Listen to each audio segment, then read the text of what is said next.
좋은 아침입니다. 하나님과 말씀과 오늘 다시 시작. 안녕하세요. 김배강 목사입니다. 오늘 함께 묵상할 말씀은 창세기 28장입니다. 중심 구절은 창세기 28장 18에서 19절입니다. 야곱이 아침에 일찍 일어나 베개로 삼았던 돌을 가져다가 기둥으로 세우고 그 위에 기름을 붓고 그곳 이름을 베델이라 하였더라. 이 성의 옛 이름은 루스더라. 아멘. 야곱의 생애를 가장 대표적으로 이해할 수 있는 사건을 뽑자면 바로 오늘 본문의 베델 사건입니다. 야곱은 어머니 리브가와 작당에서 형 에서와 아버지 이삭을 속여 장자의 축복을 받습니다. 그리고 그 사건 때문에 형 에서가 그를 죽이려고 하고 그는 어머니의 도움으로 하란에 있는 외삼촌 라반의 집으로 도망을 가게 되었습니다. 브엘세바에서 하란까지의 거리는 1000km 정도가 되는 아주 먼 여정입니다. 그러나 야곱은 살기 위해 도망쳐야 했고 날이 어두워지자 광야의 한복판에서 잠을 청해야 했습니다.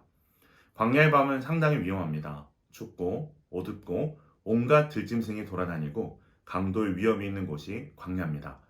야곱은 지금 너무나도 외롭고 두려운 상황에 홀로 내버려졌습니다. 그런데 놀라운 것은 이러한 상황에서 야곱은 돌베개를 베고 숙면을 한다는 겁니다. 11절입니다. 한 곳에 이르러는 해가 진지라 거기서 유숙하려고 그곳에 한 돌을 가져다가 베개로 삼고 거기 누워 자더니. 무모하리만큼 평안한 야곱의 모습을 무엇으로 설명할 수 있을까요? 저는 하나님의 은혜라고 생각합니다. 야곱은 느끼지 못하였을지라도 하나님께서 야곱을 보호하시는 가운데 평안한 마음, 평안한 심을 주시는 겁니다. 그리고 이날 밤 꿈에서 야곱을 찾아오십니다. 야곱의 생애를 가장 대표적으로 이해할 수 있는 사건이 베델 사건이라고 했습니다. 그 이유를 세 가지로 이야기할 수 있는데요. 첫 번째는 베델은 하나님의 찾아오심의 자리이기 때문입니다. 하나님께서 야곱을 숙면하게 하시고 꿈을 꾸게 하십니다. 그리고 야곱이 꿈에서 무엇을 봅니까? 사다리를 보는데 사다리가 땅에서 서서 그 꼭대기가 하늘에 닿아 있는데 하나님의 사자들이 그 위를 오르락내리락 합니다. 이 사다리는 누가 놓았을까요? 하나님께서 하늘에서부터 놓으신 사다리입니다. 그렇게 이 사다리는 하나님의 내려오심을 상징하는 것입니다. 지금 야곱의 상황은 밑바닥 중 밑바닥입니다. 도망치는 가해자. 야곱이 잡혀 죽어도 그 누구도 야곱의 편이 되지 않습니다. 그러나 가장 밑바닥에 있는 야곱을 가장 높으신 하나님께서 찾아오십니다. 하나님께서 야곱의 꿈에서 하늘문을 열고 사닥다리를 야곱이 있는 곳까지 들이우셨다는 것은 야곱을 구속하시겠다라는 하나님의 굳은 의지를 보여주는 것입니다. 그리고 이 놀라운 하나님의 의지와 열심은 야곱에게서 멈추지 않습니다. 바로 우리를 위해 가장 높은 곳에서 가장 낮은 곳으로 오셔서 십자가를 지신 예수님의 복음으로 완성됩니다. 두 번째로 베델은 하나님이 야곱의 주인 되심을 말씀하시는 자리입니다. 13절입니다. 또 본즉 여호와께서 그 위에 서서 이르시되 나는 여호와니 너희 조부 아브라함의 하나님이요 이삭의 하나님이라. 내가 누워있는 땅을 내가 너와 내 자손에게 주리니. 아멘. 아브라함의 하나님, 이삭의 하나님은 어떠한 하나님을 뜻하는 것일까요? 그것은 바로 야곱의 전생애 속의 하나님이라는 의미가 됩니다. 어떠한 사건, 특정하게 국한된 장면에서 해석되는 하나님이 아니라 그가 태어나기 전부터 지금까지 하나님께서 그의 인생의 주인이심을 말씀하시는 것입니다. 그렇게 그의 인생의 희노애락이 다 주님 안에 있는 것입니다. 사랑하는 기쁜 가정 여러분, 하나님께서 우리를 책임지시고 하나님께서 우리의 걸음을 인도하십니다. 우리가 다 이해할 수 없는 상황들도 우리의 주님 대신 하나님의 선하신 섭리 안에 있음을 믿고 나아가는 것, 그것이 하나님을 주인으로 고백하는 삶입니다. 세 번째로 베델은 언약의 자리입니다. 어떠한 언약입니까? 아브라함에게 주셨던 땅과 후손에 대한 축복의 언약, 그리고 하나님의 함께 하심에 대한 언약입니다.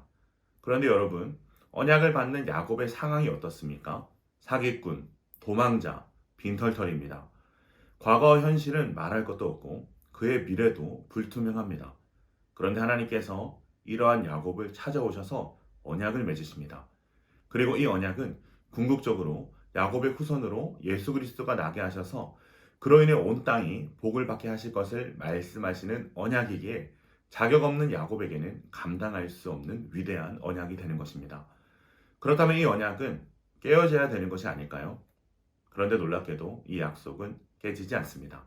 15절 마지막에 보면 내가 내게 허락한 것을 다 이루기까지 너를 떠나지 아니하리라 라고 말씀하십니다. 이것이 우리가 하나님의 약속을 믿을 수 있는 근거입니다.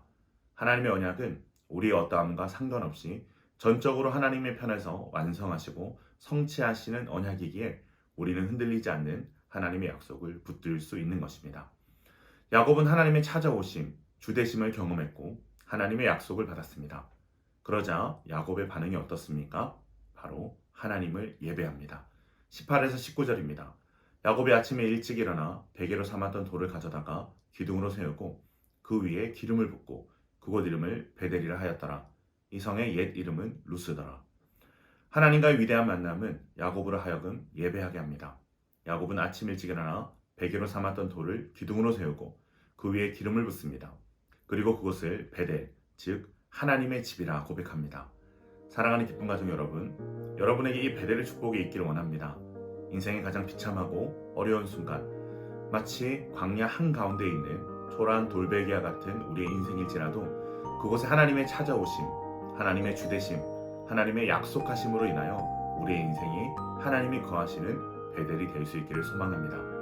어렵고 힘든 순간들이 우리 인생에 찾아올지라도 고난을 통해 우리의 죄된 자아를 깨뜨리시고 하나님이 거하시는 거룩한 성전으로 우리를 빚어가실 하나님을 믿으며 우리의 삶을 주께 맡겨드리는 저와 여러분 되시길 주님의 이름으로 축원합니다.